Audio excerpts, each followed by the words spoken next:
Ekitongole kya poliisi ekyoku nguudo kitegeezezza nga bwekifunye obukade bw'ensimbi obuli eyo mu 100 okuva mu bikweweeto byakyo ebya Kawunyemu.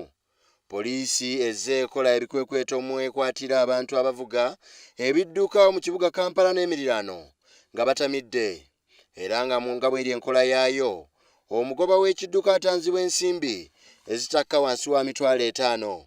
Mu kiseera kino poliisi etegeezezza nga bwefunye obukadde bwa Uganda obuwera ddala 9 mu nkola yaayo eno nga bangi kubakwatiddwa abadde bavuga emmotoka za buyonjo ko n'abavuga bodaboda mu kibuga Kampala.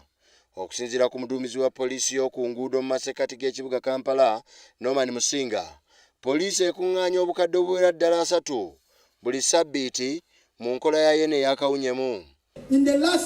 In the last quarter of the Uganda Police Force, we normally equate it to 3 months, the quota system of the police. I have managed to raise 773 millions. My target was $1 billion, I failed. Agattako nti newankubadde bakoze ensimbi nnyingi, waliwo akalembereza kubavuga ebidduka nga banywedde. Agenda mu maaso n'ategeeza nti kaakati mu kibuga Kampala waliwo ku abo bangi abategedde ensobi era nga si kyangu kuddamu kukola bikolwa bye bimu. Era bangi ku bo bagenze beesonyiwa omwenge nga bavuga.